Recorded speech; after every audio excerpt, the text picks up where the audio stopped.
Olá, direto dos estúdios do Polo de Comunicação da Universidade Federal do Paraná, está começando mais um programa Olho Clínico, nosso espaço semanal para assuntos de saúde. E na semana em que se comemoram os dias Nacional e Internacional do Idoso, nós vamos tratar de um assunto pouco conhecido, a depressão na terceira idade. Para falar sobre esse tema, nós convidamos o professor Hamer Cavaleiro Hamda, ele é psicólogo e professor de neuropsicologia na Universidade Federal do Paraná. Professor Hamer, muito obrigado pela sua presença no nosso programa. Professor Hamer, a gente tem ideia do tamanho do problema da depressão na terceira idade no Brasil? Os nossos índices são semelhantes aos índices internacionais? Sim, tem estudos mostrando que o índice de depressão na pessoa da terceira idade, no idoso, é alto, né? Isso gira em torno de 10% a 15% da população geral. Agora, é difícil detectar a depressão mesmo na sociedade de um modo geral, nas várias faixas etárias. Na terceira idade é mais difícil de detectar essa doença? Sim, é mais difícil, né? Porque ela passa meio mascarado essa doença, né? Existe uma alteração, um estado normal de mais melancolia no idoso, de tristeza. Então isso passa muitas vezes desapercebido, né?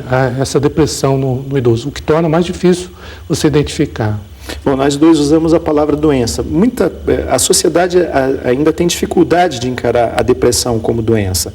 Como tratar de uma doença que não é reconhecida de uma forma geral na sociedade, e ainda mais na terceira idade, que ela é menos conhecida ainda? Eu acho que tudo passa pela questão da informação, né? Esclarecimento em relação à população a respeito da depressão como uma doença. É verdade que alterações de humor, né, tristeza é normal, faz parte da manifestação do nosso comportamento. Agora, a depressão ela tem uma característica, ela é persistente, ela é incapacitante. Ela acaba prejudicando o indivíduo no seu relacionamento, no seu ambiente de trabalho, no seu ambiente familiar. Então é necessário diagnosticar, porque ela é incapacitante, ela causa o sofrimento e precisamos estar identificando essa doença. Agora, como identificá-la na terceira idade, então? A identificação passa por você observar, né? Talvez o familiar, a pessoa que convive com o idoso, observar alterações de comportamento, né? Alterações, a perda de interesse, por exemplo, em atividades que antes o indivíduo tinha prazer, acabou perdendo o interesse. Por exemplo, uma senhora que gosta de cozinhar, de repente para de cozinhar, gosta de jogar uma carta de baralho e para de fazer essas atividades. Então ela acaba se afastando também do seu ambiente familiar, das pessoas próximas, não há interesse em se envolver em outras atividades. Então isso mostra que a pessoa pode estar sofrendo de sintomas de depressão, né? É necessário estar alerta, encaminhar para um profissional da área de saúde, que pode fazer o diagnóstico e dar as orientações e o tratamento. Normalmente, a gente já conversou sobre isso, existe o idoso, ele tem aquilo que as pessoas identificam como uma melancolia mais ou menos natural. Mas em que período de tempo essa melancolia ela deixa de ser natural e passa a ser preocupante? Então, alterações de humor, né, tristeza, é normal. Eu acho que o idoso talvez sofre um impacto maior dessa tristeza, por conta da sua própria, muitas vezes, debilidade, né, da sua saúde física. Às vezes o idoso sofre de outras doenças correlatas, né? Isso acaba deixando ele um pouquinho mais triste, vulnerável a alterações de humor.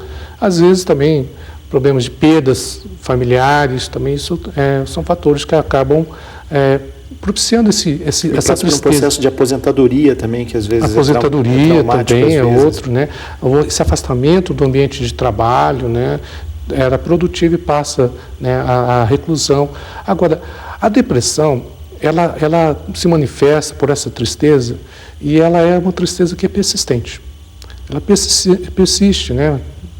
15 dias, 1 mês, 2 meses, não há uma evolução nisso, e ela é incapacitante, faz com que o idoso se afaste do seu convívio social, familiar, a perda, muitas vezes, de peso, né, muitas vezes uma tristeza, a perda das atividades, que normalmente a pessoa sentia prazer, né? Então isso caracteriza uma doença que piora muito a qualidade de vida do idoso.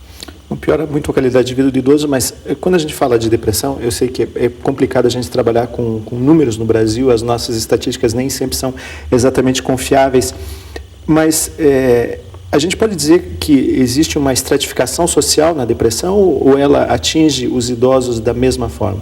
Não, todos os estudos mostram, né, que a depressão é uma doença que atinge da mesma forma todas as camadas sociais. Todas as camadas sociais. Não há uma incidência maior em uma camada social A ou B. Ela atinge todas as camadas sociais. Quer dizer, então o fator de, por exemplo, a pessoa ter menos dinheiro, não poder comprar medicamentos, isso não tem uma influência muito grande? Ela pode agravar, né? Ela pode muitas vezes predispor o indivíduo a sintomas depressivos. Mas assim, quais seriam as causas, né? O que nós estamos tentando discutir, quais são as causas que predispõem o indivíduo. E os estudos têm mostrado que as causas envolvem fatores genéticos, uma predisposição de uma carga genética, por exemplo, se você tem pessoas da sua família, um histórico de depressão, você tem uma predisposição. Não quer dizer que você vai desenvolver os sintomas, mas você tem uma predisposição, uma incidência maior, uma probabilidade maior de você vir a ter os sintomas depressivos. Além disso, as características de personalidade, né? Tem pessoas que enfrentam suas dificuldades de uma maneira mais otimista e outros já se sentem mais derrotadas, né? São características de enfrentamento das dificuldades do dia a dia que caracterizam a personalidade do indivíduo.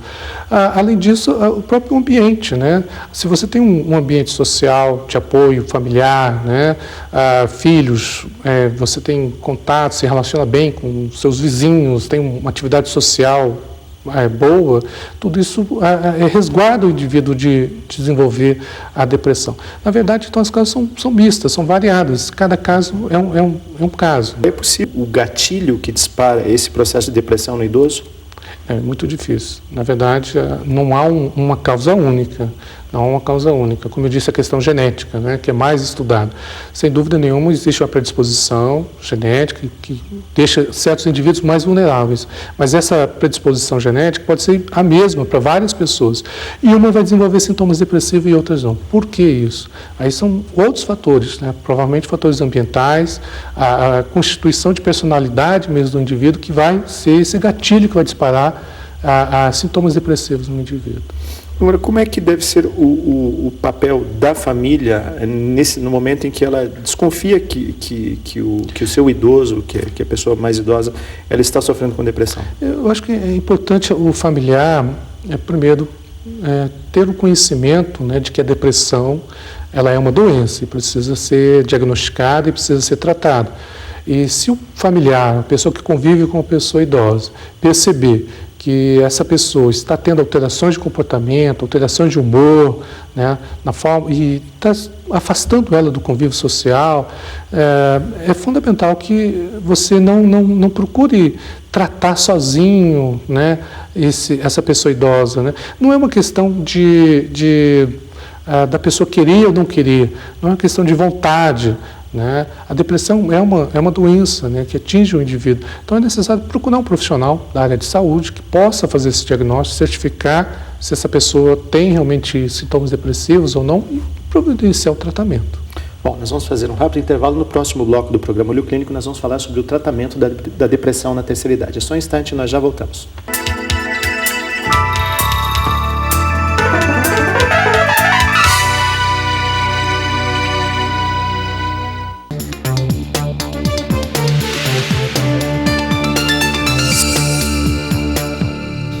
O Banco de Sangue do Hospital de Clínicas funciona de segunda a sexta das 7h30 às 18h15 e aos sábados das 9h às 14h30. O sangue coletado atende a pacientes do próprio HC. Nós temos dois tipos de doadores, né? Os chamados doadores voluntários, que são doadores que regularmente fazem doação de sangue 2, 3 vezes por ano. Eles fazem essas doações independentemente se tem algum conhecido, algum familiar internado no hospital. E os outros doadores que nós temos são os chamados doadores de reposição. São pessoas que são solicitadas a doar sangue para ajudar um amigo, parente, algum conhecido internado no hospital que esteja precisando dessas transfusões. Para fazer a doação, basta ir ao Banco de Sangue, que fica na Rua Agostinho Leão Júnior, 108, esquina com a General Carneiro. Depois de feito o cadastro, são realizados exames e uma rápida entrevista. Se o doador for considerado apto, passa-se então a doação propriamente dita, que é feita com material descartável, eliminando o risco de contaminação. A quantidade de sangue retirada não causa maiores efeitos e o doador pode retornar à sua rotina normalmente. Nós temos que ter consciência de que o sangue só existe se a gente doa. Não existe sangue artificial, não existe sangue fabricado, sangue não dá em árvore, sangue não sai de lugar nenhum, só sai do nosso corpo. Então, e todos nós estamos sujeitos a necessitar de uma transfusão de sangue. Hoje nós estamos bem aqui, estamos conversando, mas saindo daqui eu posso sofrer um acidente e precisar de uma transfusão de sangue. Então o sangue tem que estar pronto, disponível para uso a qualquer momento. E isso só é possível se a gente faz doações de sangue regularmente.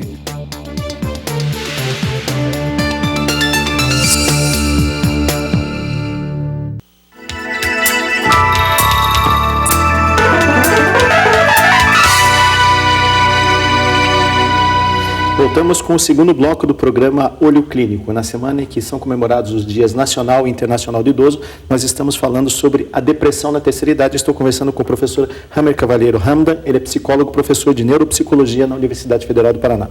Professor Hammer, no bloco anterior nós falamos sobre as causas da doença, mas um aspecto da depressão na terceira idade, quem sofre mais, o homem ou a mulher?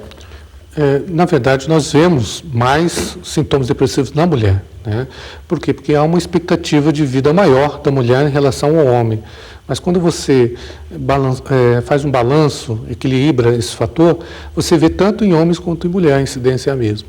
Agora, como que eles reagem? Eles reagem da mesma forma ou o homem é um pouco mais resistente em admitir que ele está passando por problemas, principalmente problemas psicológicos, problemas de comportamento? A mulher reage melhor, né, aos sintomas. A mulher, ela enfrenta melhor os sintomas depressivos, ela procura ajuda, né? Tem um aspecto cultural, né? A mulher sempre foi mais incentivada a procurar. A mulher não tem medo.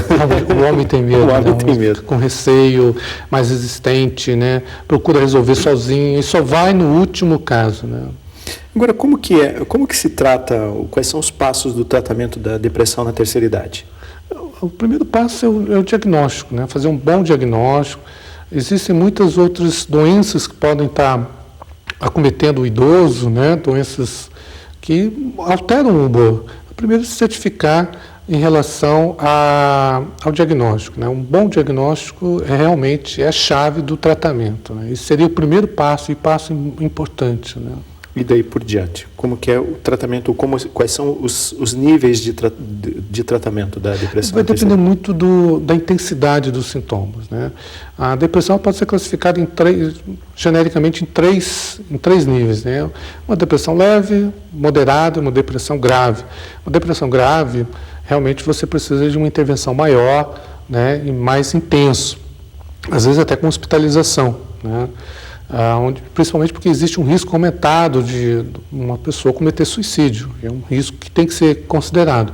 Sintomas leves, moderados, você pode tratar com medicamentos, um tratamento farmacológico, né, que dá muito bom resultado, aliado também com um trabalho de apoio, de psicoterapia, né, de orientação ao paciente, também auxilia, né? A conjunção desses dois tipos de tratamento, farmacológico e a psicoterapia, são mais benéficos para o idoso.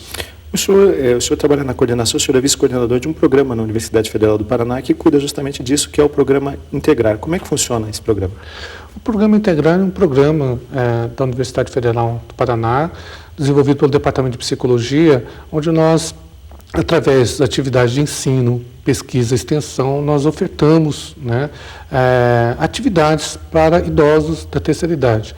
E é um local também onde nós desenvolvemos os nossos projetos de pesquisa, onde nós fazemos as nossas avaliações, as nossas orientações, onde os nossos alunos também desenvolvem os seus estágios através desse programa. É uma forma da gente levar um pouco o serviço da universidade até a comunidade, em particular a pessoa idosa, né, da terceira idade. Como é que as pessoas podem ter acesso ao programa Integrar? As pessoas podem procurar diretamente ao programa Integrar, no telefone que tem acesso, ou na própria universidade, na Praça Santos Andrade, no prédio histórico, onde funciona o programa Integrar. Agora, para tratar a depressão na terceira idade, é muito importante o processo de manter o idoso socializado. Esse é um dos caminhos? É fundamental, né?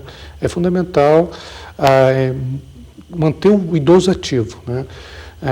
Essa coisa de o idoso se aposentou e vai de pendurar a chuteira, vai colocar o pijama, isso é ruim, né, para o idoso. Então nós temos que manter o idoso ativo.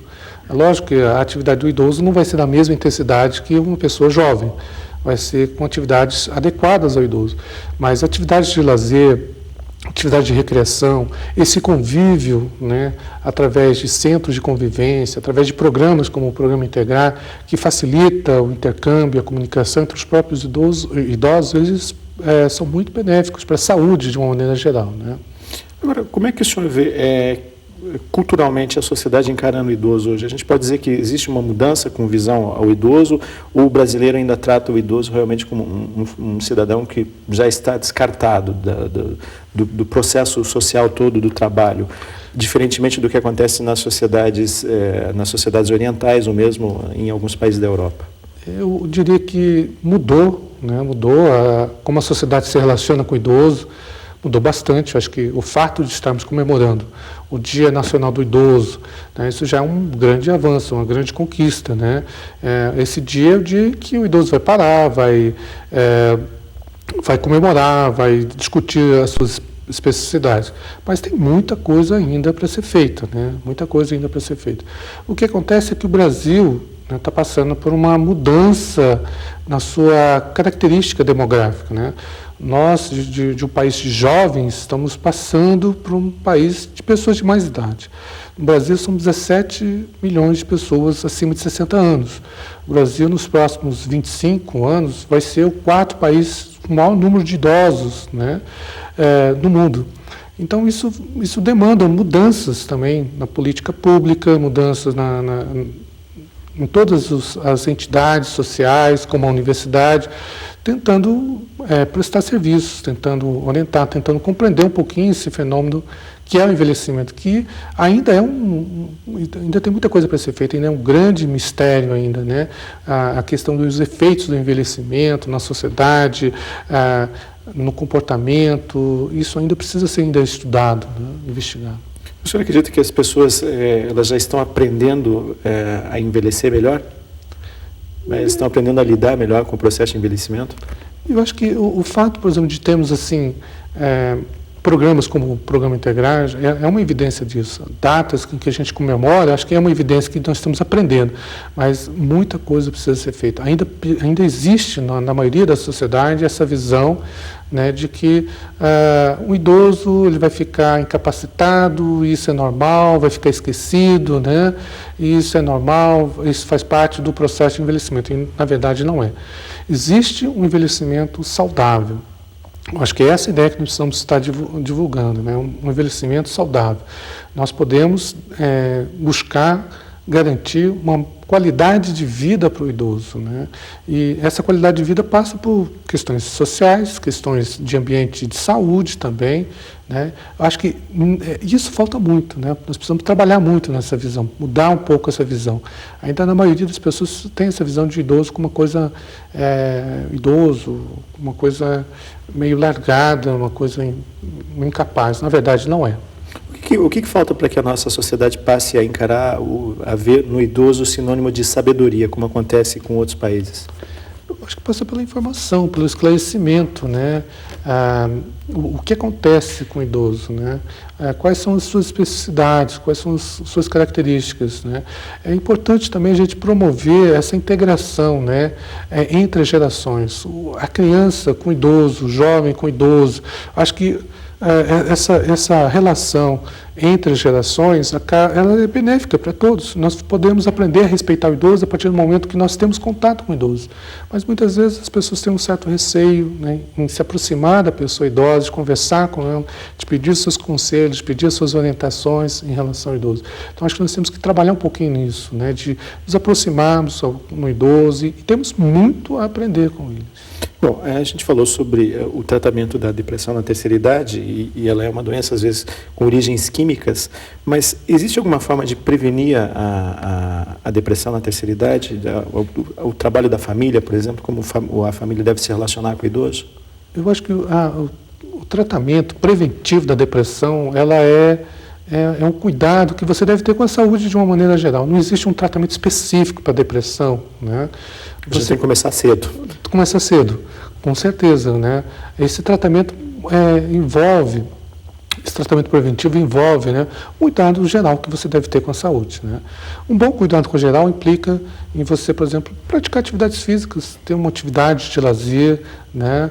Isso, cuidar da sua saúde, da sua alimentação, ter períodos regulares de descanso, de lazer, né? Isso é fundamental, são cuidados básicos. Consultar o médico quando você tem alguma doença, isso são cuidados gerais que você deve ter. Esses cuidados previnem também a depressão. Professor Hammer Cavaleiro Hamner, psicólogo, professor de neuropsicologia, quero agradecer muito sua presença no nosso programa. Por hoje, o programa Olho Clínico fica por aqui. Se você quiser mais informações a respeito do tema que foi debatido neste programa, se quiser mandar críticas, comentários ou sugestões, escreva para a gente. O nosso e-mail é olhoclinico@fpr.br. Muito obrigado pela sua audiência e até a nossa próxima edição. Até lá.